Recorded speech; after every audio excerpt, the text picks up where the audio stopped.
മറ്റൊരു വാർത്ത കൂടി പരിശോധിക്കുകയാണ്. കുപ്രസിദ്ധ മോഷ്ടാവ് ബണ്ടി ചോർന്ന ദേവേന്ദർ സിംഗ് വീണ്ടും കസ്റ്റഡിയിൽ. തിരുവനന്തപുരം റെയിൽവേ സ്റ്റേഷനിൽ നിന്നാണ് ഇയാളെ കസ്റ്റഡിയിലെടുത്തത്. കഴിഞ്ഞ ദിവസം ബണ്ടി ചോറിനെ എറണാകുളം സൗത്ത് റെയിൽവേ സ്റ്റേഷനിൽ നിന്നും പോലീസ് കസ്റ്റഡിയിലെടുത്ത് വിട്ടയച്ചിരുന്നു. അഡ്വക്കേറ്റ് ആളൂർ മരിച്ചത് അറിഞ്ഞിരുന്നില്ലെന്നും അദ്ദേഹത്തെ കാണാൻ എത്തിയതെന്നുമായിരുന്നു ബണ്ടി ചോറിന്റെ മൊഴി. വിവരങ്ങളുമായി തിരുവനന്തപുരത്ത് നിന്ന് സാരംഗ് സുധാകരൻ ചേരുന്നുണ്ട്. സാരംഗ്, കുറേ നാളത്തെ ജയിൽവാസത്തിനൊക്കെ ശേഷം താനിപ്പോൾ നല്ല ജീവിതം നയിക്കുകയാണെന്നാണ് ബണ്ടി ചോർ പൊതുവെ പറഞ്ഞു വെക്കുന്നത്. പക്ഷെ അതിനിടെ കഴിഞ്ഞ ദിവസം ഇയാൾ കൊച്ചിയിലെത്തുന്നു, ഇപ്പോൾ തിരുവനന്തപുരത്ത് നിന്നും.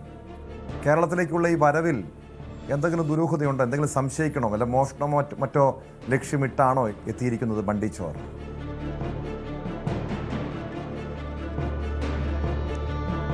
അത്തരത്തിലൊരു ഭയത്തിൽ തന്നെയാണ് പോലീസും ഇയാളെ എറണാകുളത്ത് നിന്നും പിന്നീട് തിരുവനന്തപുരത്ത് നിന്നൊക്കെ പോലീസ് കസ്റ്റഡിയിലെടുക്കുകയും പിന്നീട് വിട്ടയക്കുകയും ചെയ്യുന്നത്. ഇത്തരത്തിലൊരു വലിയൊരു കുപ്രസിദ്ധ മോഷ്ടാവായതുകൊണ്ട് തന്നെ ഇയാളുടെ ഓരോ നീക്കവും പോലീസ് നിരീക്ഷിക്കും എന്ന് തന്നെയാണ് നമുക്ക് മനസ്സിലാക്കാൻ കഴിയുന്നത്. ഇപ്പോൾ തിരുവനന്തപുരത്തേക്ക് എത്തിയത് അഭിഭാഷകനെ കാണാൻ വേണ്ടി തന്നെയാണെന്നാണ് അദ്ദേഹം വീണ്ടും പറയുന്നത്.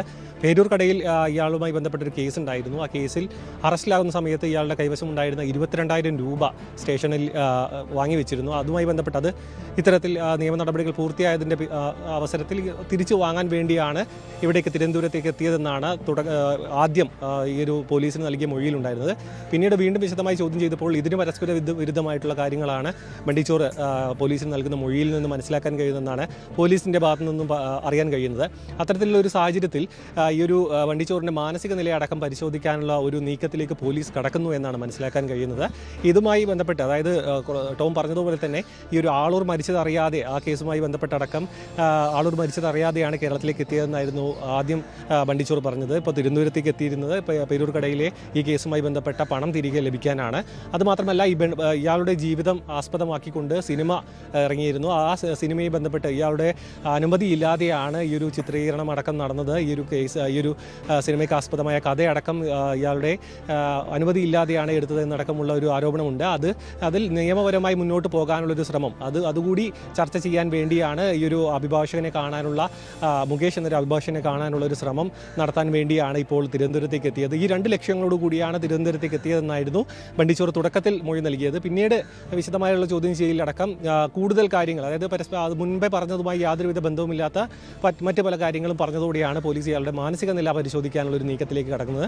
ഇപ്പോൾ കേരളത്തിൽ എത്ര നാൾ തുടരുകയാണെങ്കിലും അത്രയും നാൾ ഇയാൾക്ക് നിരീക്ഷണം ഉണ്ടാവും. കാരണം കുപ്രസിദ്ധ കള്ളനാണ്. ഇത്തരത്തിൽ വലിയ പ്രമാദമായ പല കേസുകളിലും അറസ്റ്റിലായിട്ടുള്ള ഒരു വ്യക്തിയായതുകൊണ്ട് തന്നെ കൃത്യമായ നിരീക്ഷണം ഉണ്ടാകും. ഇപ്പോൾ ഈ ഒരു പരസ്പര വിരുദ്ധമായ കാര്യങ്ങൾ പറയുന്നത് കൊണ്ടാണ് ഇപ്പോൾ ഈ ഒരു കസ്റ്റഡിയിൽ തുടരുന്നത്. ഇതിലൊരു കാരണം ഹൈടെക് കള്ളനാണ്. ഒരു കാലത്ത് മലയാളികളുടെ ഉറക്കം കെടുത്തിയവനാണ്. ഡൽഹി, മുംബൈ, ചെന്നൈ, ബാംഗ്ലൂർ ഉൾപ്പെടെയുള്ള മെട്രോ നഗരങ്ങളിൽ ഉൾപ്പെടെ 500ഓളം മോഷണ കേസുകളിലെ പ്രതിയാണ്. ഈ ബണ്ടി ചോറിൻ്റെ ജീവിതം പിന്നീട് സിനിമയായിരുന്നു. എന്തായാലും ഈ ജയിൽവാസത്തിനൊക്കെ ശേഷം ഇപ്പോൾ നല്ല ജീവിതം നയിക്കുകയാണെന്നൊക്കെ ബണ്ടി ചോർ പറയുന്നുണ്ടെങ്കിലും ഇയാളുടെ കേരളത്തിലേക്കുള്ള ഈ വരവിനെ സംശയത്തോടെ തന്നെ കാണണം. ഹോട്ട് ലൈവ് പൂർണ്ണമാകുന്നു. നമസ്കാരം.